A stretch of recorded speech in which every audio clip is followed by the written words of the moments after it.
This episode is brought to you by our lead sponsor, Furious Photog. Have you ever thought about being on a romance book cover? I never had until the opportunity arose. And now, as you can see, a few of my covers. There we go. There's Joe. Boom. And another one, finished strong. And I think I've sold, a shit ton of covers. Anyways, long story short, this is a great opportunity for you to join myself and hundreds of other guys that have become a part of $1 billion industry with one of the first and leading brands in the field. Furious is an amazing photographer. He'll make you look good. He'll get you out there, get you on covers, and bring you close to a really cool community. And you can make some really good money doing this as well. So if this is something that you're interested in, definitely check him out. Find out more info or book with him at his website at FuriousPhotog.com. That is FuriousPhotog.com. Or check out his IG at Furious Photog. Thank you. I posted a video of me eating raw liver on my Instagram, and I started getting all these Liver King comments, and I'm like, guys, quit fucking saying Liver King. Like, I'm not a fan. But he's right about this. And of course, more people kept doing the Liver King thing, and I'm like, it antagonized him, dude. Yeah. I was like, I should have said shit. I should have known better. People are just going to... I'm giving them a reason to fuck with me more because they know it bothers me, right? Yeah. Because I know if I'm offending somebody, I'm going to try to offend them more. Yes. I'm like, okay, they're upset. That's this is their fun. Spot. Yeah. Jesus. All right, man, it's first weekend recording. Ever. Thank you guys for doing that, by the way. Hey, it's your world and we're living in it. But whatever. It's Hans' world and we're living in it. You know? This fucking asshole, dude, got me out in Murfreesboro on a Sunday. What is up, everybody? This is Joe Adams, and welcome to the Relentless Pursuit podcast. Today, we've got a very special guest, but first, we got my man Logan Hyder of Cinema 83 LLC in the house. Cinnamon 83. I do love cinnamon. It smells like cinnamon. I got apple cinnamon. What do you call this thing? Wall plugs in the wall. Yeah, it always smells like that in here. Beautiful. If you didn't notice. And so we got Logan in, our co-host and our producer. He's the man. Couldn't do it without him. So thank you for being here, buddy. You're cute, dude. You're so cute. I do what I can. And today we got the one and only Hans. Yeah. How do you say Ballew? Ballew. Yeah. Ballew. Okay. Ballew Hans Ballew in the house of Tennessee Pre. Yeah, baby. Welcome. Thank you for having me. Yes, sir. Hans and I go back quite a bit. Yeah, 3 years. 3 years, like basically when I started RP and we started running into each other at events. Yeah. You know? I think the first was at in Huntsville, the Greater Tennessee Valley. That's it. Yeah. Good show. Yeah, it's a great show. A little closer for me, Hans. You got it, brother? Sorry. It's all right. It takes some getting used to. I'm always just hands-on with it because it just becomes... I do that too. You'll notice I do this a lot. Like I literally just hold it almost. Okay, cool. I mean, you don't have to, but... No, I'm good with like, it. Yeah. But that's a lot of people are scared to touch it. That's why I tell them, like, look, it moves like crazy. But yeah. So anyways. All right, cool. But anyways, so yeah, we ran into each other. We started getting to know each other at all the Tennessee events. Yeah. And it's been really cool, man. Like, Absolutely. I think we've built a great relationship and respect for one another. And it's just cool. We always hype each other up. And, you know, there's a lot of mutual support there. So it's really special, the fitness industry in Tennessee. That's it. And like the owners of different companies, all these small businesses that are a part of it, and like everybody's really freaking cool. Absolutely. And we're all collaborating and not like competing against each other. Yeah, exactly, man. Everybody's just wants to support each other because there's such an abundance. Like, why compete, right? Right. I think mentally you're going to compete. Like, I think it's human nature to do. I talk about this all the time. Like, you want to be the best. Yeah. You know, like it's like when you get in a fight, you want to win the fight, you know, even if you really like the other guy, right? He's throwing fists at you, you know, so you want to win, but it's the same thing. But no, we all like really support each other and it's cool. So Hans, before we get started, just introduce yourselves. Just tell us what you do. Yeah. And we'll get going. Yeah. So my name's Hans. In my real life, I guess you should say my daytime job, I'm a principal at a Northview Primary STEM School. And so got a doctorate degree, so they call me Dr. Hans Ballew. Yeah. And that's the daytime thing. And then by night, Tennessee Pre. I have 2 kids. They're both in college now, so it's kind of a different thing. And, that's new. Yeah. So it's something to get used to, but it's also super fun too. And that's basically it, man. That and working out, and then just grinding every day. Dude, Han's getting jacked. I saw a picture of him the other day in a tank top. No lie. I was like, what the hell, dude? This guy's a beast. All right. Yeah. Han's about to come here and slap me on the podcast. I ain't touching Joe Adams, dude. He'll eat my kidneys. Oh my God, yeah. I will, though. In all seriousness. Yeah. But kidneys is the best part, you know? That's my favorite thing. How'd you know that? But yeah, so how do you like it? How's it with your kids being in college? Is that, do you miss them? Does it make you sad? Or- Yes, absolutely. Really? Yeah, it's a because huge... you know some parents are probably like, "Fuck, Right? yeah, they're out of my house, they're gone." Yes, I can walk around naked, you know. But Yeah, Right where his mind goes. no, right?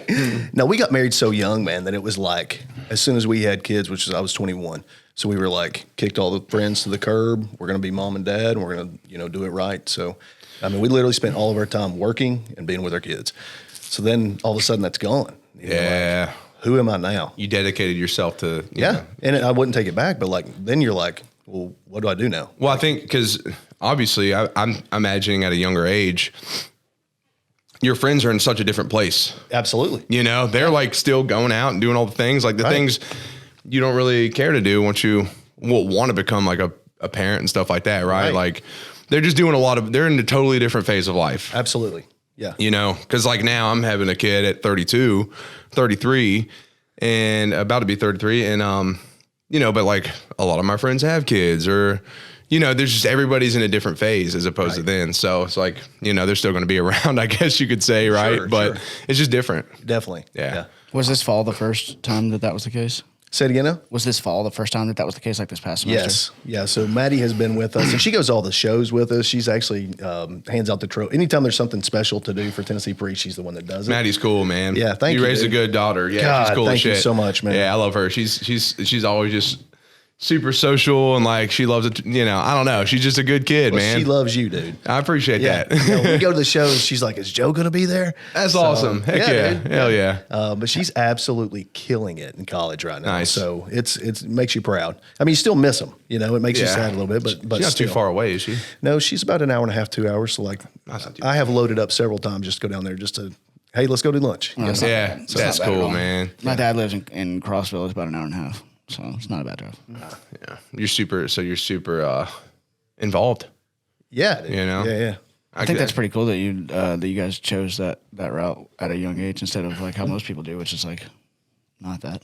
Yeah. You know what I mean? I mean, I know I it's would a say it probably sacrifice, just but- kind of happened.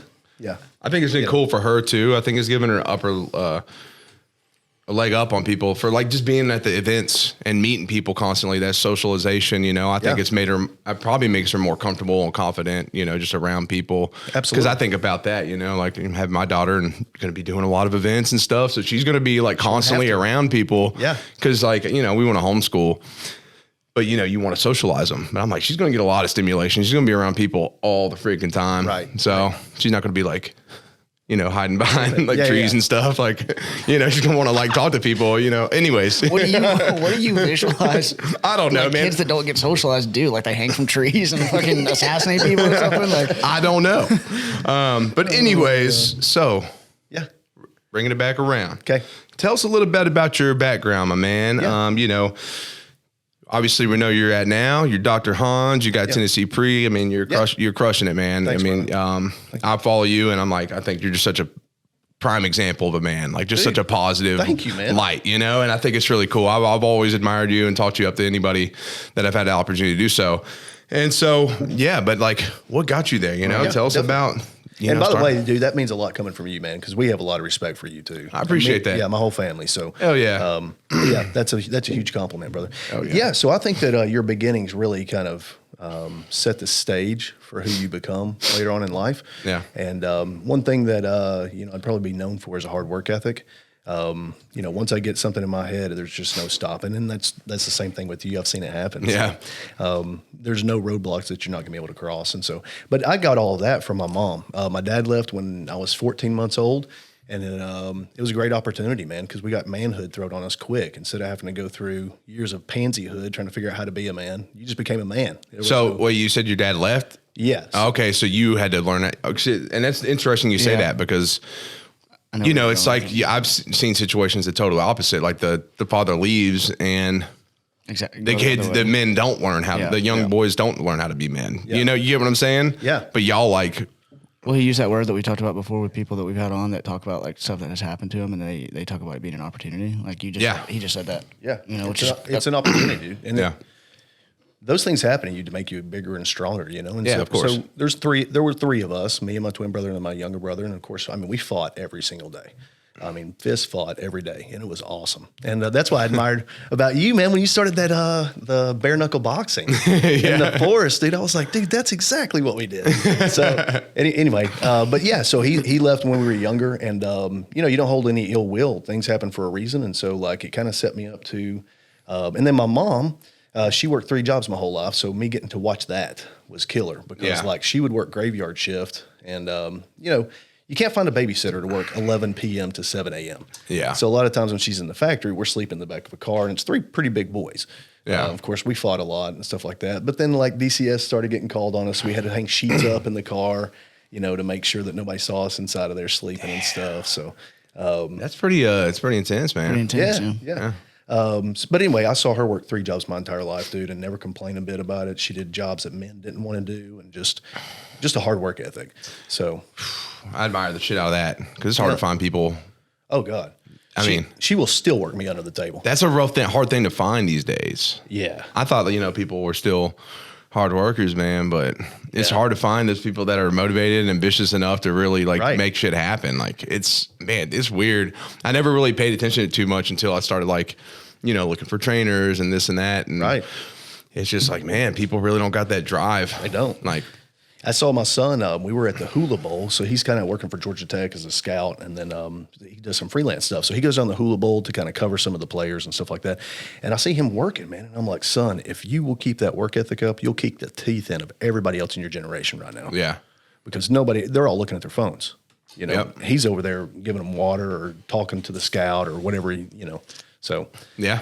I mean, you're right about the generation. It's hard to find them now with hard work ethic. It is. I took Lydia, you know, we went to Dairy Queen to get an ice cream cone, you know, the classic dipped. Yeah. And dude didn't answer the damn mic.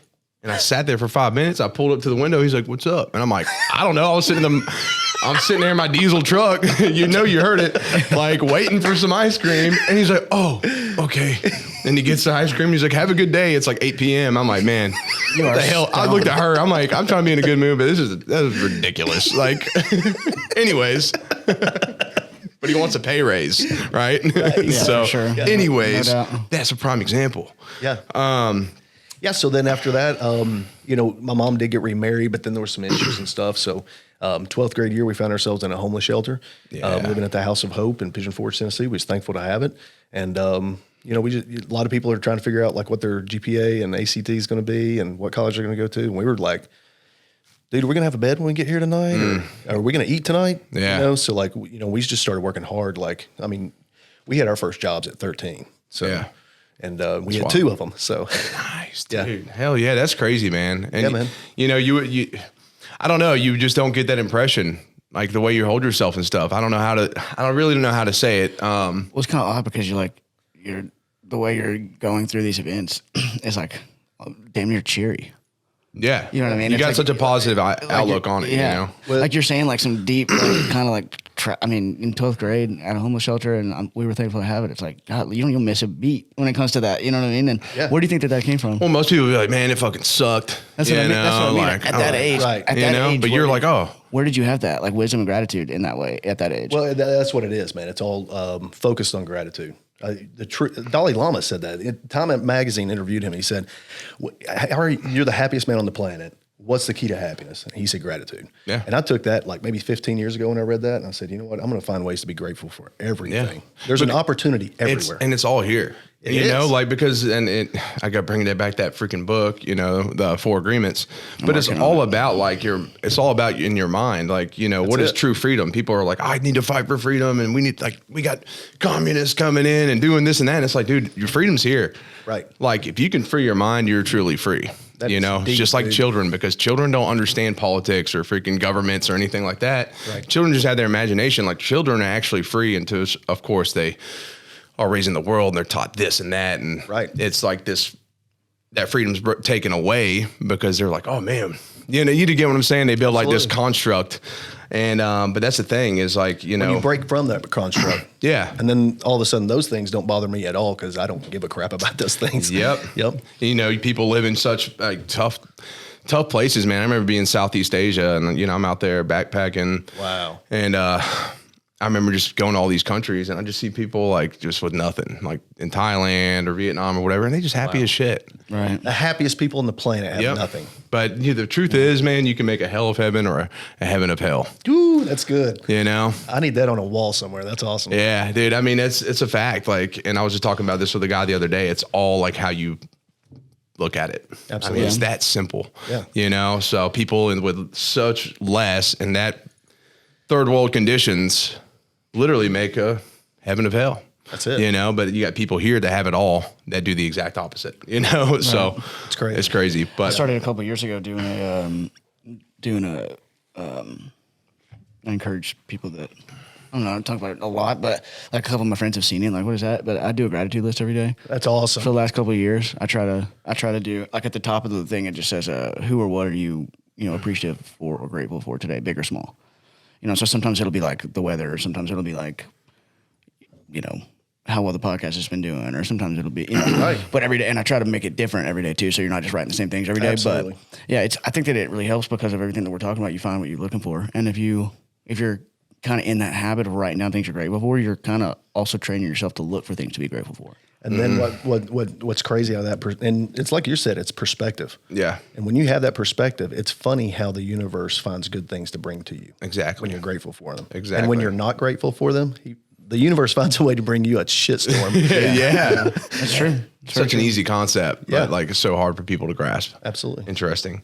So moving forward, like you're talking about 12th grade being in a homeless shelter, right? Yeah. So moving forward from that, like, Yeah. you're obviously, you went past that, you Sure. became a doctor and all this stuff and, Yeah. started to talk about that. Yeah. So, after the homeless shelter, I made one of those resolutions within myself, said I'm not going to be in that situation again. And so I bought my first house when I was 19 years old on a like $7 an hour income. Shit. Yeah. Yeah.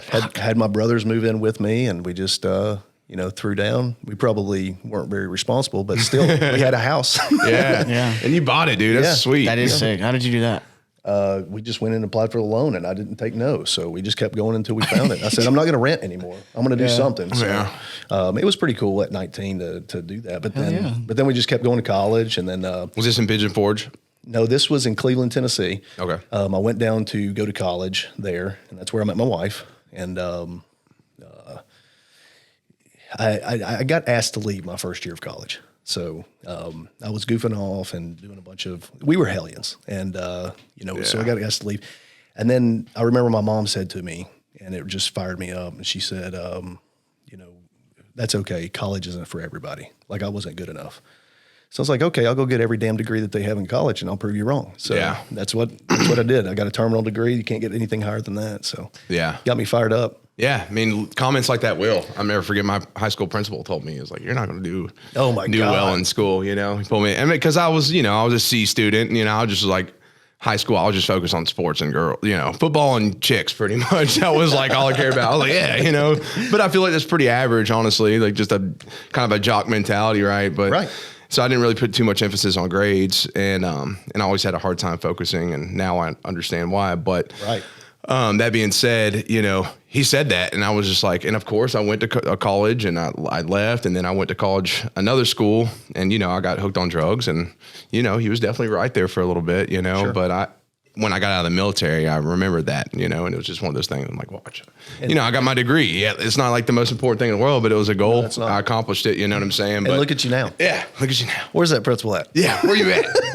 I almost said his name. I won't name drop you. No, I don't really care.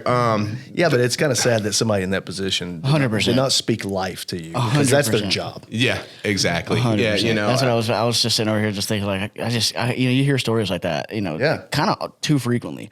And it's like, isn't that the opposite of what your fucking job is? Right. Like, isn't your job to encourage and teach and build these kids up and teach them about the world and about life? And you think that I mean, in a way, you're teaching them about life, but not in the way you intended. Wonderful mentorship. You know, You know what I'm saying? I think. Right. I think that this is kind of random, but I think that teachers, police, EMS, nurses, you know, that kind of the medical side, and then police and fire. But one that doesn't get talked about enough is teachers. If I had like a magic wand, I would make those the 5 highest paid professions. Yeah. Seriously, like, well, how are the most important jobs the least rewarded? Makes no sense. Yeah. Teachers in particular, I think, you know, because like you have to incentivize good people to work in the industry, right? So like if somebody is really talented and they see like what happens with teachers and, you know, their salary and the fact that, you know, kids these days, you know, right? These kids don't have respect for fucking anything. Yeah. Right. Why would you want to be a teacher? But long term and as a big society, that's a problem. Yeah. That's a big problem. Unfortunately, we need good teachers these days more than ever, like good mentors as teachers. So incentivize the shit out of them. Why not? Right. Well, what you're saying is actually coming true. There's a huge teacher shortage right now. Like my first year when I was hiring a teacher, I had 42 applicants for one position. I just had 3 positions come open this past year, and I was calling to see, is anybody certified? Mm-hmm. There's nobody like there, you know. So, and the people graduating from colleges right now, I mean, it's probably at 25% of what it was 10 years ago. And is that because of this? What I'm describing there? I can't put my finger on the why, but I think that they are going into different professions as opposed to. I don't think teaching is seen as like an elite profession because of the pay. Which is what you're saying. Yeah, right. Yeah. It's unfortunate. I mean, it's such an expensive world to live in too, you know, like people want to make money. They want to provide for families, you know, like. Well, there's balance to everything too. It's like you could say, well, if you incentivize them financially, you're not going to actually get better teachers because people are just going to be doing it for the money. So like there's a balance there, but it seems like to, you know, teach the youth for 15 years in their most formative period seems like a pretty important job. Maybe you should be paid like it. For society as a whole. Yeah, that's what I mean. Not just like, for the kid. I mean, I mean, good Lord. Like, they spend more time with their teachers than they do with their parents most of the time. It's like crazy. Yeah. And yeah, it's crazy. You should have elite people in that position only. Yeah, I agree. But maybe we'll get it figured out. I have no control of this. Listen, Joe, tell me how to fix this problem. I know, fuck. That's why we just decided like we're going to do homeschool one day. I don't know. I'm big on that. But anyways, so moving forward, you know, you're talking about how like you were pretty much a hellion in college. You were told to leave, and you end up like your mom said it wasn't for everybody, right? Yeah, and she didn't mean anything by that. She's super supportive of me, but like it just stuck with me. Yeah, it's just like some people don't intentionally make certain comments, right? But it came off to you like you kind of took offense. You're like, oh shit, okay, let me show you, mom. You know, how's your relationship with your mom? Anyways, incredible. She's an awesome woman. She's out there close to you. Yeah, we try to see her about once a week. Nice. So. Do you have a relationship with your father at all? None. Okay. Yeah. Just curious. Because I know you brought that up. And sometimes things rekindle over years. Sometimes it's just like ties the strings cut. Close? Yeah.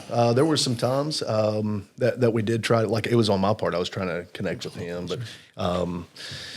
But then, you know, so I had my twin brother died. And after that, there was some raw stuff going on there. And so, like, I'm the kind of guy, like, once I'm done, I'm done. Yeah. And then I'm either 100% for you or I'm 0%. I'm just, man. And when it's 0%, I mean, like, you are dead to me. Yeah. Like, and I'm not joking. Like, you don't exist anymore. Right. Yep. So. Oh, man. I'm right there with you. Yeah. I can be all for you, but, like, if you fuck me or whatever, I'm like.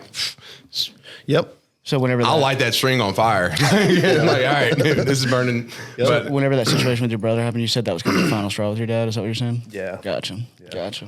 damn. So moving forward, like you're crushing school, and then after that, you know, obviously, I don't know what inspired you to do what you do as far as an educator goes. Like work your way up to be. You're a principal, correct? Yeah. What inspired you to pursue that? Just increase the influence that you can have over kids, man. Like, Yeah. It was a very positive career in teaching. And then I just started pursuing that route and saying, hey, man, if I had my own school, we could do these things. And so now we've done them. I mean, we're leading the state in the STEM stuff. I built a space station in my classroom, one of my classrooms, that it's totally interactive. 5-year-olds walk in there, they feel like they're in a real spaceship. We do all kinds of STEM stuff. So like I've got 4-year-olds, 5-year-olds learning how to read by using robots, by coding robots. So it's a totally next level kind of Dude, that's so cool. Thought process. I mean, they're getting like some valuable education. Oh yeah. Yeah. They're getting all the like. state standards except for they're doing it by like coding computers or using robots or just whatever. I've got a rocket that kind of blasts off in the room. We're using drones and stuff. And I mean, this is at the young age. Dude. That's a pretty cool. So I want to go to school there. What is up, everybody? We are back. This episode is, as always, brought to you by Relentless Pursuit.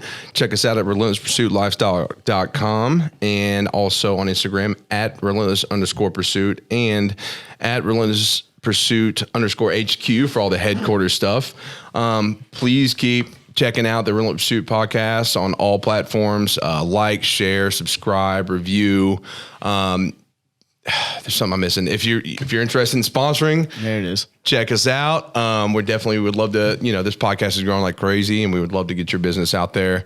Also, if you want to keep supporting the podcast, go to the website, check out some merch, get some stuff, this helps everything. All these things cost money to get rolling, you know what I'm saying? Absolutely. And we want this to grow and grow and grow and go crazy. So whatever you want to do to help, we love it. We appreciate the support thus far. And also we got an ad by my man Hans. Go ahead.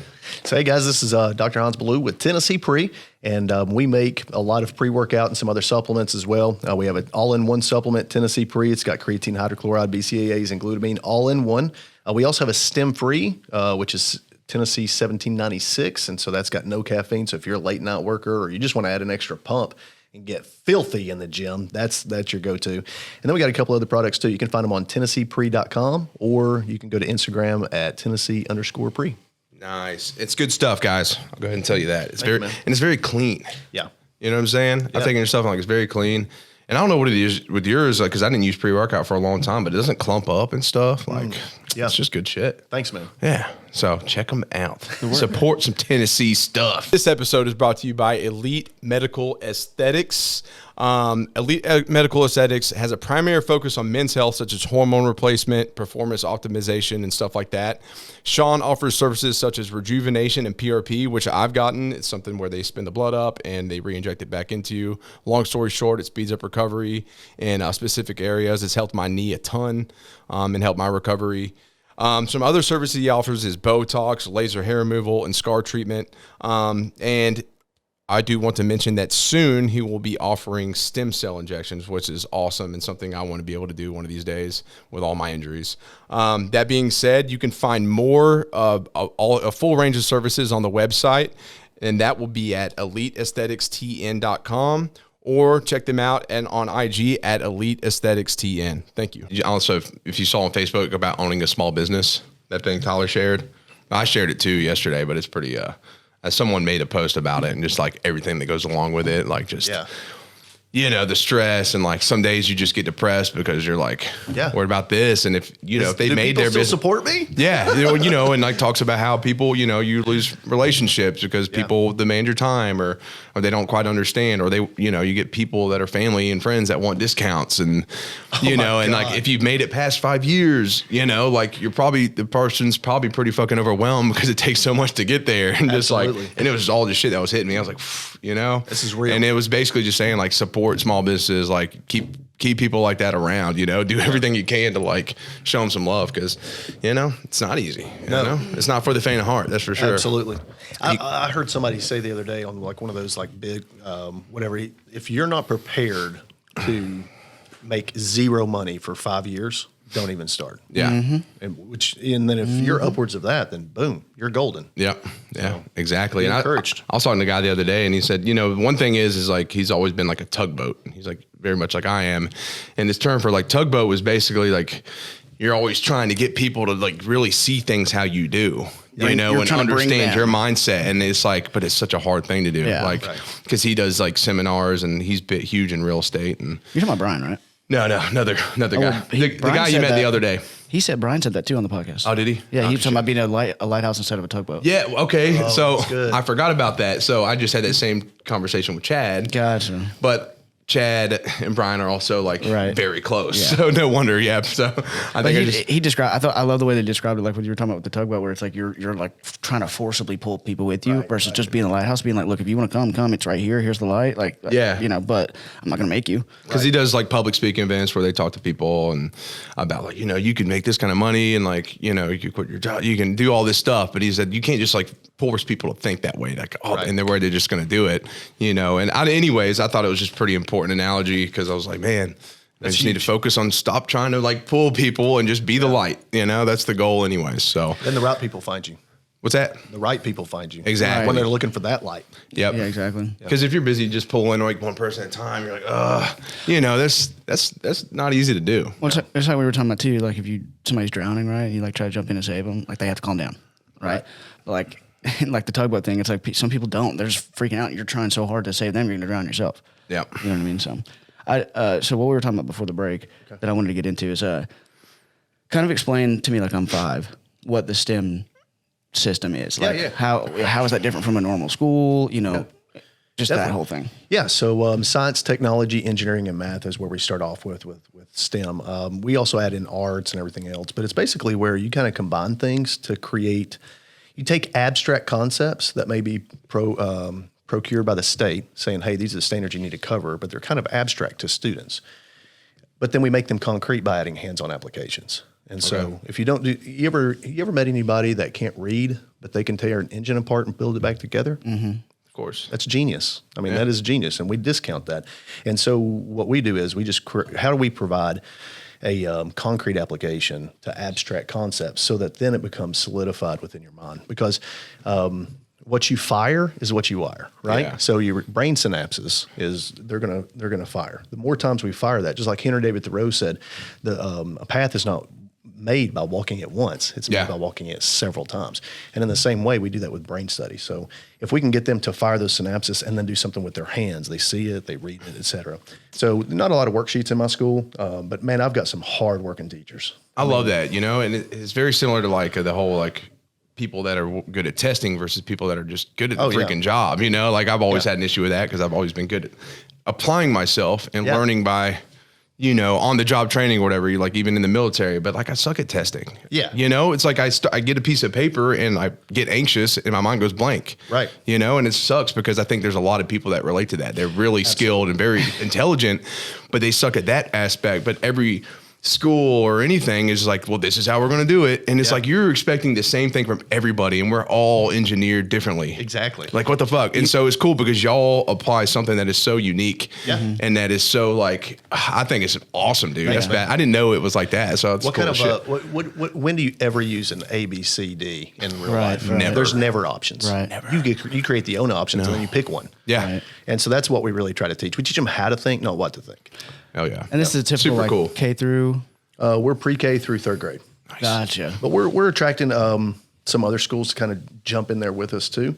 But there's some across the state. It's just we were the first in our county, and so it's kind of cool to see it come to fruition. And then I had incredible teachers when I got there, and then they all jump on board. And now it's not like a STEM team. Like we're all moving in the same direction. When you get that going, you get 50, 60, 80 people working in the same direction. Yeah. You can't be stopped. Which is interesting that it's hard for you to find educators because like it seems like that would be a desirable place to be because it sounds like you're truly making a difference. Amen. You know, We are. and that's the thing. And that's like why people, I assume, would want to become a teacher is to make a difference. Like I flirted with the idea of like being, you know, give a back. teacher and stuff like that. even the back in the speaking, day, and because I'd love to mentor kids, you know, like I want to like influence them, but like I don't know. Then I was like, man, imagine if a parent came and cussed me out, like. I'm probably going to get fired. So, but that being said, you know, like y'all are doing something really positive. I think that's something, I mean, I'd want to be a part of if I was a teacher. So yeah, it's fun. Cool. That's interesting. It's Cool very as shit. interesting. I was going to say I've never mentioned this before, but you talk a lot about that with the testing. I'm an example of the other side to that is also a negative, I think, of the school system where, you know, like in 7th grade, I got a 19 on the ACT. How did I do that? I didn't know. Hadn't even been taught these things because I could take tests very well. I was very good at deductive reasoning, right? So like I know it's not that one. I know it's not that one. Now I got a 50-50. You know, like that alone can get you a good grade on a test, right? And then you don't even have to know anything. And then going through like high school, like I graduated with honors and got like, I don't remember. I think it was like a 26 or 27 on the actual ACT when I was a junior. But bro, I'm not kidding you. I don't say this to brag. I say it because this shouldn't be the case. It should be more challenging than this. But like, never did a piece of homework, projects last minute. I mean, didn't study one time. You just knew how to test. Didn't study one time. I'm not exaggerating. I have never studied in my life, but when I got to college. Then I got to college. It wears you out. That shit don't fly. That shit don't fly. But my point is that like that's an example of what you're talking about. Where it's like if you can test well, or you know, the other benefit that I had that was my first class was football for 4 years, so I got an A for going to practice. Oh yeah, you got your coaches, teaching classes. So there's that too, that's a pass. And you know what? The crazy thing about it though, when I got to college and I realized like how unprepared that I was for, from study habits, and then obviously everybody talks about, they don't teach you to write a check in school. They don't teach you stuff like that they should. But it kind of hit me that while I was there, twice we won academic awards, and once we were the #1 public school in the state academically. But I felt that unprepared, and I was like, so imagine, these schools coming from somewhere else, right? So, man, I want to keep this is great content. We could record for a while because there's so much more to cover, and I know you're a little limited on time here. He came from out of town, and he's a busy man. We're good. So, moving forward, you do what you do with the school system now. Your formation of Tennessee Pre, because a lot of people that listen to this, know you from that. I know you from that, sure, of course, right? So tell us a little bit about that and what Yeah, so we've always worked out, man, since high school and sports and stuff like that. And so, when we had our my son, I took a few years off after that, but then we got right back into it. Yeah, and I've never been into bodybuilding or powerlifting or anything like that. Just working out with my buddies. Like fitness. Exactly, staying in shape. So anyway, one day I get up at 3 to go work out. So I go before work and I feel good. And I'm mixing up all this stuff that I like, and then it just dawns on me, hey, why doesn't somebody put all this in one jar? And instead of me buying $115 worth of stuff, it adds up. Yeah, and then I got to mix it. Mixing what all was it? So like creatine, BCAAs, glutamine. So I had a standard pre-workout, but then I had all these other ingredients too that I liked. And so I said, why doesn't somebody put all this in there? And then I just looked at my wife one day and I said, hey, I'm thinking about doing this. And then when she said yes, I about had a heart attack. And then I said, well, that's a sign from the universe. Yeah. So let's go for it. So I researched it for 6 months, and every ingredient, every clinical dosage, how do we make it cleaner? How do we keep this from happening or that from happening? The things that I didn't like from products. And so, and it was really expensive to start up, but it was something I really just did to make it for me and my buddies. Then now, look at you. Yeah, I had no idea what social media was or how powerful it was. So I created an account and I put a picture up there. And then it just went haywire. And I was like, I had no clue how powerful social media was. Yeah. And now you got a solid team and, you're doing your thing. Yeah. Will you both talk a little bit closer to the mic, please? Yeah, sorry about that. Logan. Jesus Christ. Get Logan in here on a Sunday. I got to do what I got to do, man. Yeah. I got to tell you, though, the coolest part about the Tennessee Pre has been the team. Yeah.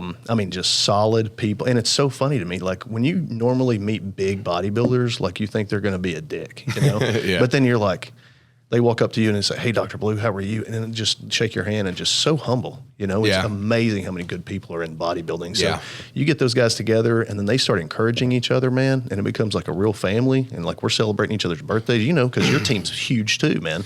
Yeah. Tight. I tell you what, though, I don't know, had an issue with the whole, the whole sponsored athlete thing.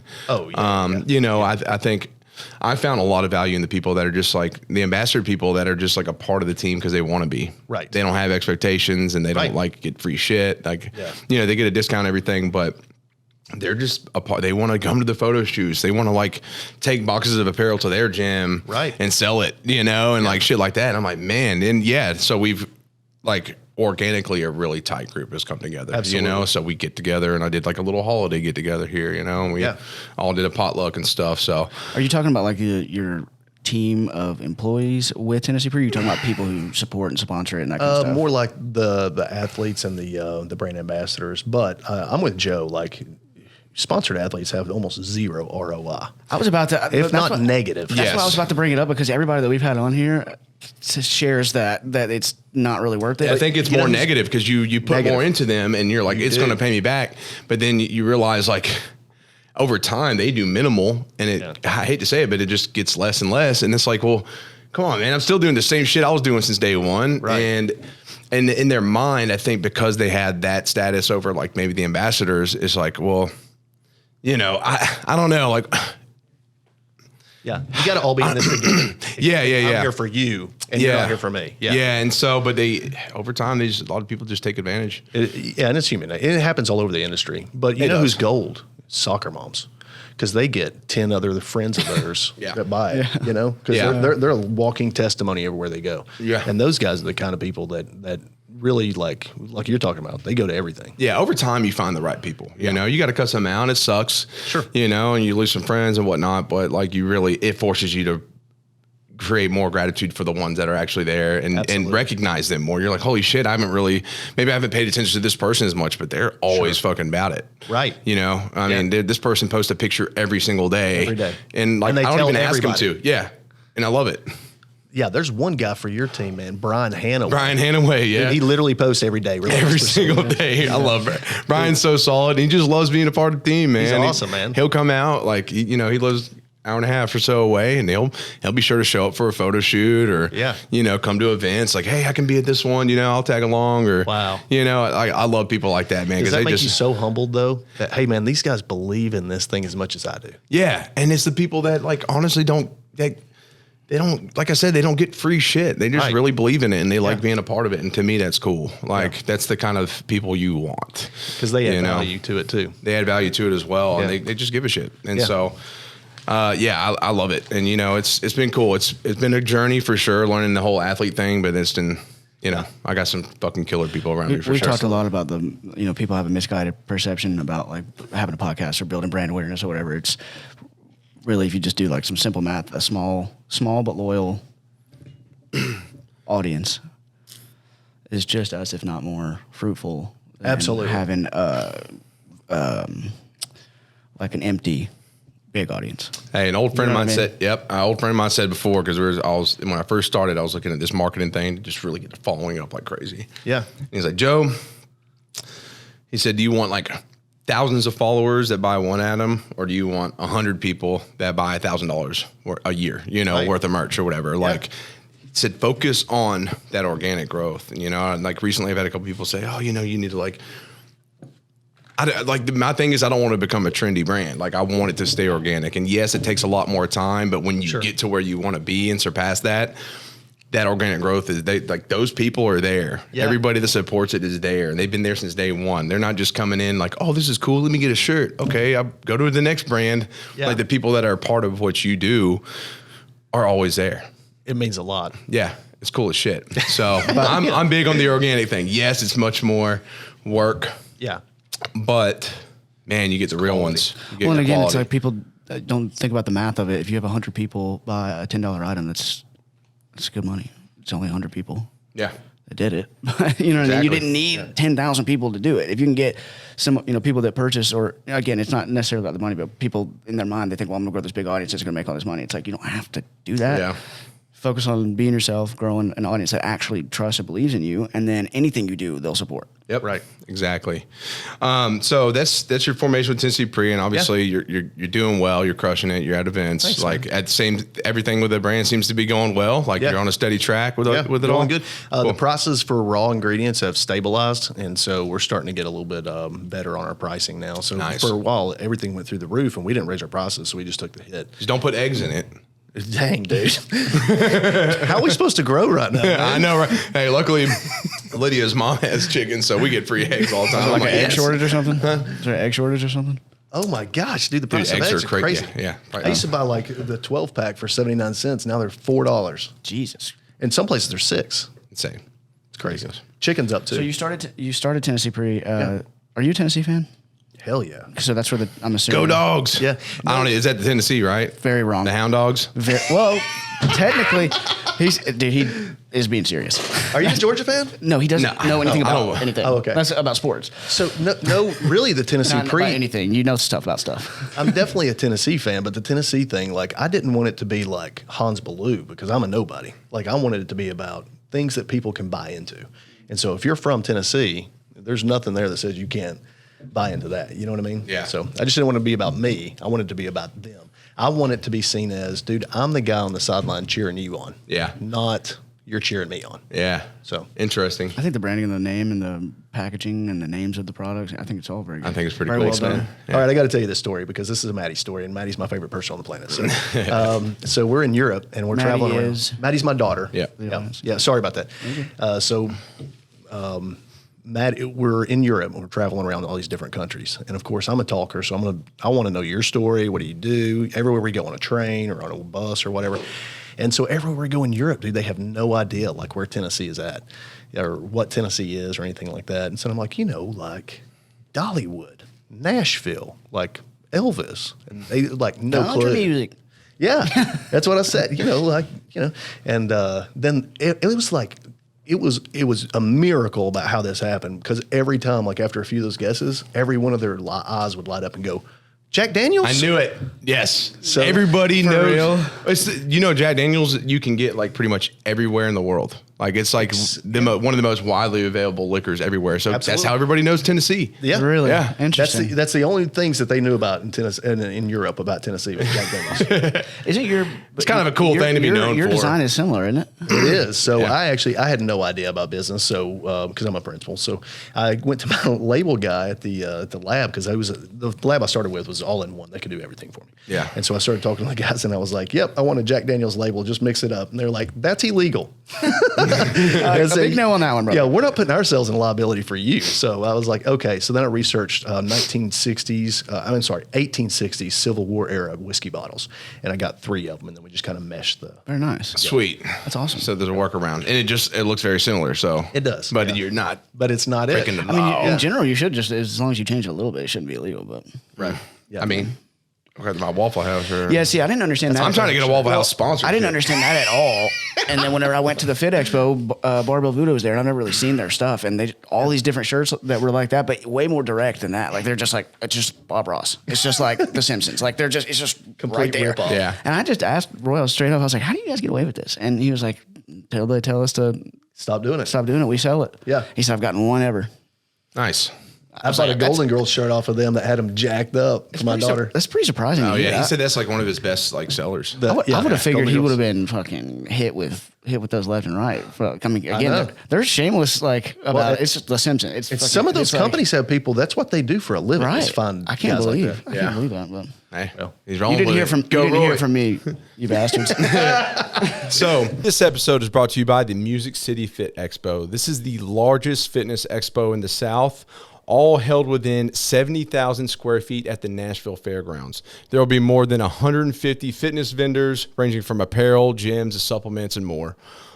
This is going to be at the Nashville Fairgrounds May 13th. Come out, watch tons of fitness events, meet 4 times Mr. Olympia Jay Cutler, support vendors, and meet tons of amazing people within the fitness industry here in Middle Tennessee. All of this and more May 13th at the Nashville Fairgrounds.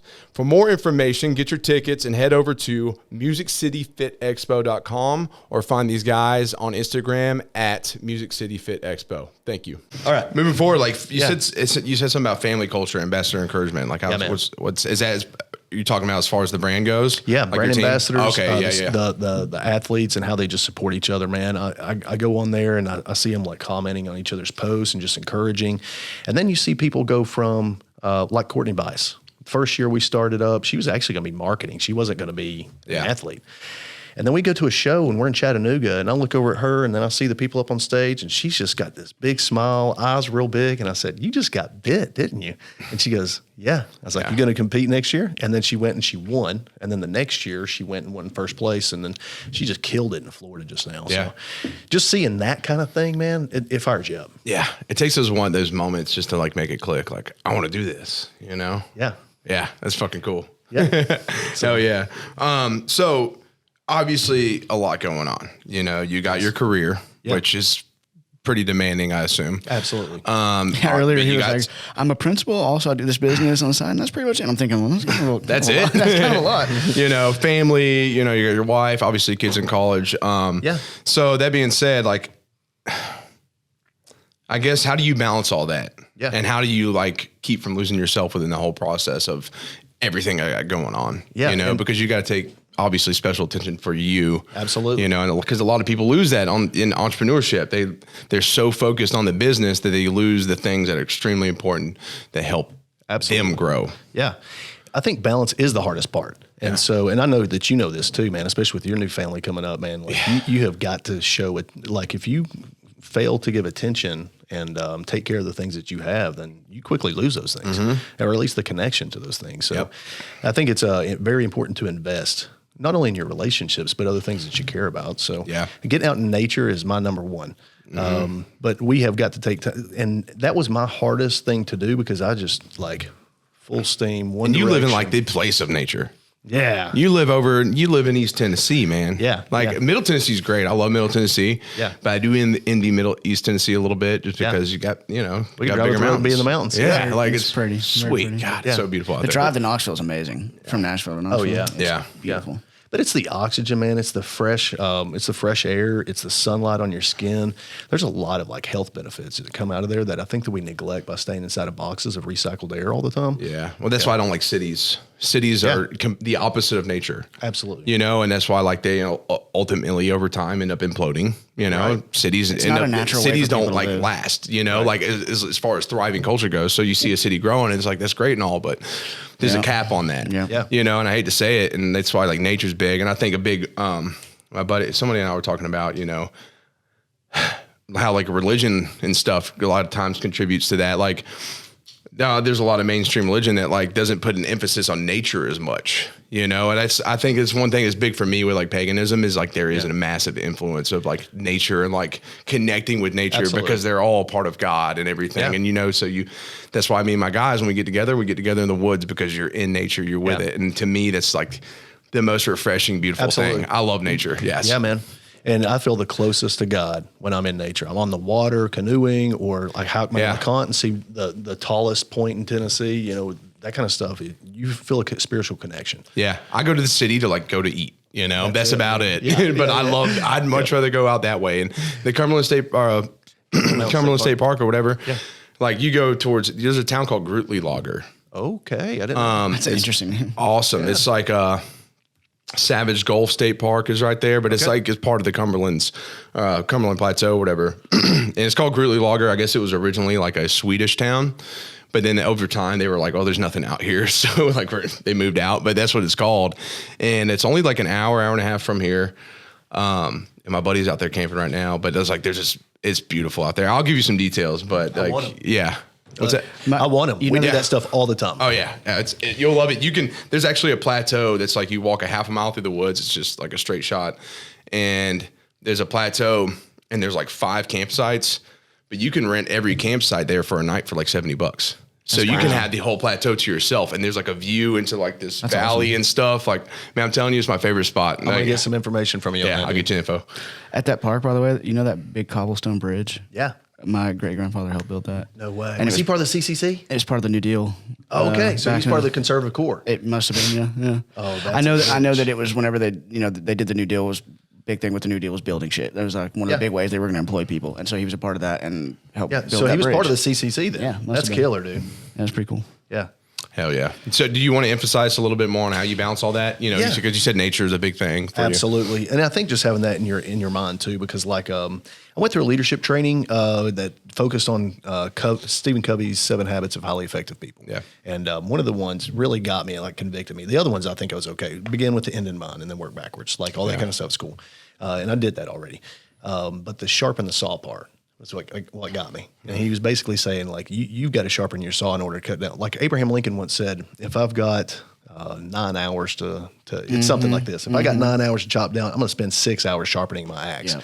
And so in the same way, it was like, you can dull out really quickly and be working really hard, but you're not sharp enough to cut down what you need to be cutting down. Yeah, so it's just this long process just getting through that piece, you know? Yeah. Yeah, that's interesting. So that's been something that's really hit home with me is, hey, I need to intentionally plan it out. And so like you mentioned Cumberland Mountain State Park, we will go there once every 2 months and vision cast. And then what were our goals for the last 2 months? And then also keeping track, we set goals for the year and for 6 months too. Yeah. And then we say, have we met those goals? What do we need to meet those goals? So it's good. We get out. And also we were talking about this earlier. I feel like when you get away in nature or whatever, you free yourself from stress and responsibilities. That's when you can be your most creative. Yeah. That's when my best ideas come. That's when the most fruitful things come out of my life. Of course. And So- you can work on so much internally. Like there's one, like I talked about it on my podcast before about like after things with, you know, my last relationship, how I went to the woods and I tried like heavy mushrooms, you know, and I really like, internalized stuff. But like being one in nature, on like this natural psychedelic that's just taking me inward, you know. Yeah. But I've decided to make that a yearly ritual. So like next Nice, month, dude. I'm going to go out to a campsite and I'm going to do the same thing. Like, and my fiance's like, she wants me to do this every year. And I'm like, I'm just going to go every year to the woods, you know, and I'm going to like take a massive, like a pretty heavy amount and just honestly just work on me. Yeah. You know, she knows she doesn't ask to come along because she knows like I'll be aware of that, right? Like being by yourself really forces you to like go internal. It's huge, man. And like, but the amount of work you can do in a night on like a heavy amount of mushrooms, like in the woods, people don't understand. Like I'm telling you, like insane therapy. Wow. And like, it's going to be something I do every year because it's going to be one, like a beginning of the year reset for the, you know, to really just change things, but also like, I don't know, I'm in a totally different place in my life right now than I was at that last time. So it's going to be kind of crazy to see what I learned now, if that makes sense. So Absolutely. You got 3 minutes till the camera's cut off, and it's 12:02 anyways. Oh shit. Okay. One thing I want to touch on was the Alpha Dads retreat. Do we got time for that? man. Can you do that in a few minutes? Yeah, so we started doing Alpha Dads, and basically what we do is we do gym tourism videos. So like I get asked all the time, if I'm coming to Gatlinburg, what gym should I go to, Hans? And of course I'm gonna say Elite Fitness with Stan, but then we get asked for different cities. So we decided, hey, let's just start doing tours across Tennessee and let's go to the coolest gyms. And then let's say, okay, well, where would I eat at after that? Yeah. How can I get a clean meal? Because, you know, traveling and being on prep or whatever, that's the hardest part. Yeah. Keeping your meal straight. So, hey, what's a cool place I could go eat at and still stay on point or get a cheap meal at? And then we do some kind of Alpha Dad activity like shooting guns. We shot guns yesterday in Johnson City. Or we throw axes or something like that. Just go and have fun if you're traveling. Yeah. And so we're recording that and kind of, we also want to try to give tips to, you know, new people to working out. And then also older guys like me, like when, let's say I have a shoulder pain or something like that. How do I get around that and still work on my chest or whatever? So, and then we're going to do a retreat. We're going to do an invitation only. We're kind of modifying it right now, but we want to have speakers like the infamous Joe Adams come out and kind of talk to us about talk to us about spirituality. That's actually on the docket. Interesting. Yeah. Joe's like, oh, I haven't talked to you about this, but anyway, so like a spirit walk or something like that. But anyway, we got some great ideas that we want to do. We're hooked up with Tyler from Ambition too. He knows a part of it. And then Tyler's buddy that's helping him out with you know, his media and stuff is going to be a part of it too. So and then we're going to invite a bunch of dudes, come out. Hey, let's we're going to do an Alpha Dad championship basically. We got a bunch of like cool stuff to do as guys where we just bare knuckle competition. We can. Yeah. We're gonna buy a championship belt. Or just boxing. Yeah. Or we just bring a bunch of gloves. I guess. I mean, boxing. hey, I prefer the regular form of boxing myself. You not get a the choice. busted glass on Yeah, tape. I'm good That's on what Joe that. does. But yeah, just compete on stuff like you know, whatever, cornhole tournament, poker night, whatever. Just do fun stuff as guys because so many times as dads we get sucked into providing and you know, we don't do things for ourselves. Yeah, I think that's awesome. And then we're gonna do some seminar stuff too, like you talking about spirituality or maybe Tyler talking about entrepreneurship, stuff like that. Heck yeah, dude. That's sweet. And that's something that's needed, man. I think I talk about this all the time is men need, it's like I got my brothers, you know, my tribe. Yeah. We get together in the month, you know, every month for mood or every couple months. And I'm like, Lydia sees me when I come back. And she's like, God, you're just like so excited and fired up. And I'm like, men need that shit. We do. A lot of guys, they're like, I got to grow up and I got to raise my family, so I can't do shit like that. Right. You're fucking up. Right. Because like, what's wrong with dudes getting together in the middle of the woods and acting like boys and just guys talking about being dudes, man. Yeah, Just dudes being guys and guys being dudes. like, and stuff. I'm not talking about going to watch the game, like literally intentionally getting together and like spending time together and doing stuff that men are supposed to be doing. Right. And so many people let that flame burn out and they lose themselves in the process. But I'm always going to push that as such an important thing. Like you got time to make it.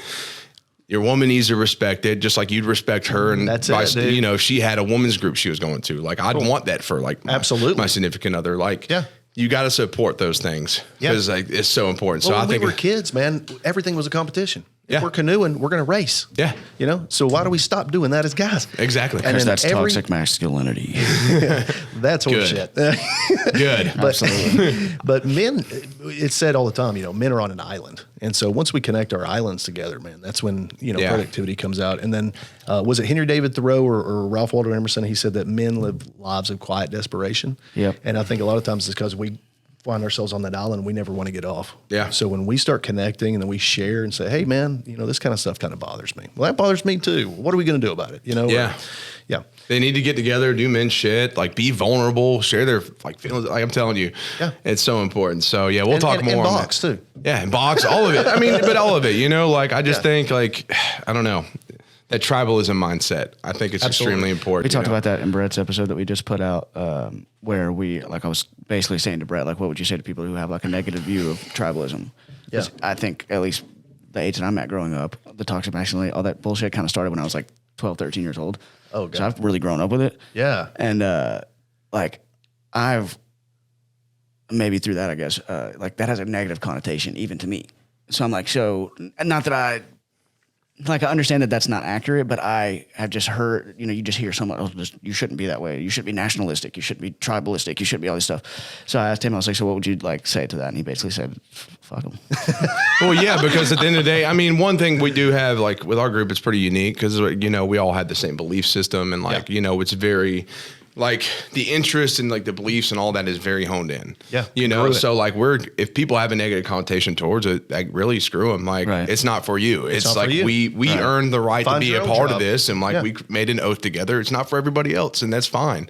Yeah. Like at the end of the day, you have to like, it's just funny because you hear people say like, you should find people that are like-minded. And then you hear other people that are like, no, you shouldn't, just be in your own little, it's like, no, you do. It is important to find people that are like-minded. That's like opening the doors to your house and like letting everybody come hang out with your family. Like whoever, like, oh, hey, come on in, whoever you are, like think about it, So it's the same thing. It's the same concept. Like, no, traveling is important. You can't just have your arms open for everybody in the world. It doesn't work like that. You know what I'm saying? Right. You can be a light for everybody and like you can do positive things for the world, but you don't have to be buddies with you don't have to be family with them. Yeah, exactly. Yeah. I choose my family. That's you know what I'm saying? That's it. So, but anyways, I want to keep going, but we will. Okay, wait a minute. Before we leave, though, the most important part of this entire podcast is I have to get my copy of Arrow signed with Mr. Joe Adams. With my brown beard. I have had this for like 7 months, waiting on him to sign it. Dude, seriously, that is a pretty remarkable beard. Yeah. Beard game is strong. They had to color that. Yeah, that's colored in the photo. That is not your beard. Okay, I can tell that from a glance. I could tell that's not his beard. All right, but I'm okay. It is. But what it is his body. It is my body. It is me. All right, here we go. So if you guys remember while he's doing this, if you guys remember a little callback to an earlier episode, Tyler Gentry brought, which would have been like episode. It was like the fourth one when we started back. So it was a few months ago now. But he brought that book or brought a version. He bought one. Yeah. And if you guys remember that, he even said that it was Hans's idea. And so now, today, whenever I walked in, he's got the book. And I was like, that's fucking awesome. That is awesome. What's awesome is that Joe does this, man. I know, isn't it? Hey, it's a good little side gig. That's cool. I think the cool part about it is that you just do your thing and let them sell the book. And if it sells, you make the money. It's like, cool. There you go. It's got a good game. My man, baby. All right. That is so fun. Love you, dude. Love you too, man. Hey, thanks for having me on, man. This is a blast. Thanks for being here, You guys are Hans. killing. Hey, can't wait to have you back, bro. All right, man. We're going to make All it right. happen. Let's do it.